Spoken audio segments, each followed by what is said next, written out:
Estudo esse que não foi desenhado para detectar variações em taxas de morbi-letalidade decorrentes de parâmetros metabólicos como os citados hemoglobina glicada e glicemia de jejum. Então, diversos potenciais benefícios da sibutramina não devem, de forma alguma, ser procurados no SCOUT. E isso, a nosso ver, ocorreu em algumas análises. Na própria análise do EMA, eles, de forma insistente, procuraram evidências de eficácia dentro do SCOUT para a sibutramina, quando, de fato, essas evidências de eficácia não poderiam ser contempladas por um estudo desse tipo. Por exemplo, o SCOUT não foi desenhado para detectar redução em risco de diabetes tipo 2. O desenho do estudo não permitia. E nenhum estudo foi feito com esse objetivo. Mas claro que qualquer agente anti-obesidade potencialmente pode prevenir diabetes tipo 2, desde que o paciente perca peso. O único outro estudo que chegou a ser iniciado foi o estudo chamado Crescendo, que comparava desfechos cardiovasculares do rimonabanto com o placebo.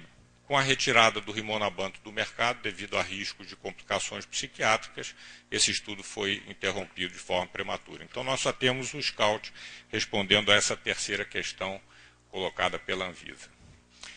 Isso aqui eu trago 4 pontos que eu pensei de um editorial que está aceito para publicação na Revista Brasileira de Psiquiatria.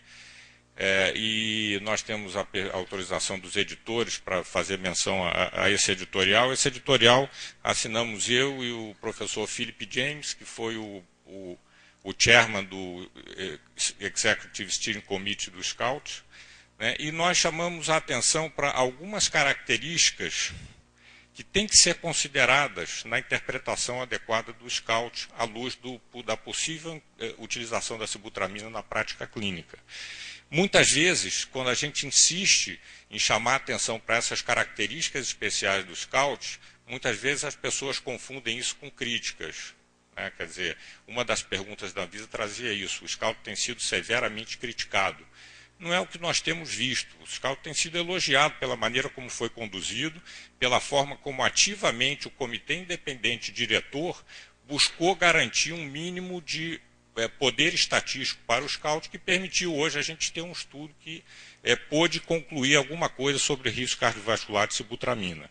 Mas o que existe, sim, são características metodológicas. Eu creio que as 4 que nós chamamos a atenção aqui já foram mencionadas antes em outras apresentações, mas primeiro é o fato de que não tem o SCOUT nenhum verdadeiro grupo placebo. E se nós aceitarmos que os pacientes randomizados para placebo, depois das 6 semanas do período de lead-in, possam ter se beneficiado do uso da sibutramina nas 6 primeiras semanas, porque eles perderam peso significativamente e não recuperaram esse peso perdido depois dos 5 anos de acompanhamento.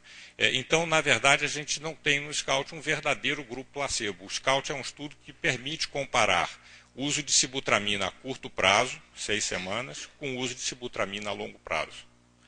Segundo ponto, o poder estatístico foi bastante reduzido, né? Com todos os estudos, e o professor Christian Pedersen apresentou isso muito bem, com os estudos de desfecho cardiovascular que haviam sido publicados anteriormente ao desenho do SCOUT, em 2001, 2002, a expectativa de taxas de eventos era muito maior do que passou a se obter na prática nesses estudos clínicos. Mais pacientes usando estatinas, com diminuição de taxa de eventos, etc.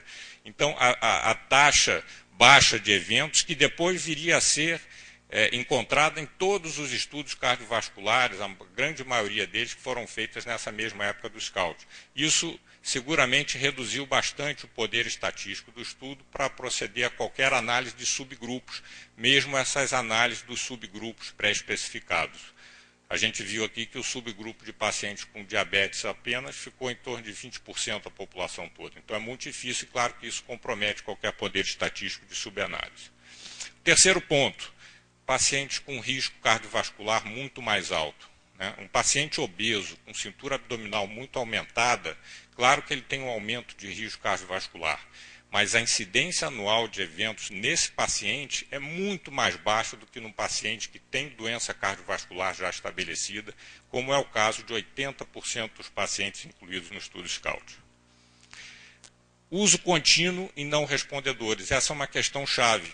Quer dizer, a gente fica se questionando, será que essa é a maneira de testar eficácia e segurança de um medicamento de uma forma diferente da que se utiliza na prática clínica? Esse assunto já foi levantado aqui hoje anteriormente também.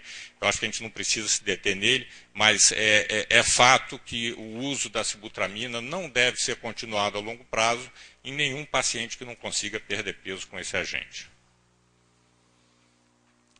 E, finalmente, 2 comentários. Esse é meu último slide, mas o que a gente pode ver no horizonte? O Christian Torp Pedersen já colocou um slide sobre isso. Existem 2 alternativas. Uma que seria de retirar a sibutramina do mercado e a outra que seria de permitir que ela continuasse a ser utilizada como talvez um dos únicos recursos terapêuticos hoje para tratar o paciente obeso. Se ela, por acaso, vier a ser retirada, qual é a perspectiva que nós vemos num consultório? Num consultório, seja de uma clínica privada, seja no hospital da rede pública, onde eu trabalho também. O que vai ser a perspectiva do médico diante do paciente obeso? Eu temo, particularmente, que a utilização off-label, não recomendada, de vários medicamentos que tenham eficácia para a perda de peso, vai se disseminar de forma descontrolada. Então, aqui nós temos alguns candidatos que estão, alguns deles, em fase de análise já no FDA, no EMA. Por exemplo, combinação de topiramato com fentermina. Fentermina é o anorexismo mais usado nos Estados Unidos. Fentermina não está disponível no Brasil, mas o topiramato está. O que vai acontecer? Qual vai ser a tendência de prescrição? Creio que tende a aumentar muito. Essa outra combinação fixa, que está em fase 2B, mas já submetida perto de submissão ao FDA, bupropiona com sonizamida. Contrave, aqui nós temos 2 agentes disponíveis no mercado brasileiro. Combinação de bupropiona com naltrexona. Será que não vai se disseminar o uso off-label dessa combinação em nosso país? E, finalmente, as incretinas. Hoje já estão no mercado brasileiro 2 incretinas injetáveis que promovem, sim, significativa perda de peso. Elas estão em fase 3, uma delas, pelo menos, está em fase 3 de pesquisa em estudos internacionais para avaliar uma possível futura indicação para obesos não diabéticos. Mas hoje elas estão no mercado para pacientes diabéticos. Será que corre-se um risco de se disseminar a utilização e prescrição desses medicamentos para pacientes não diabéticos? É um temor que nós temos.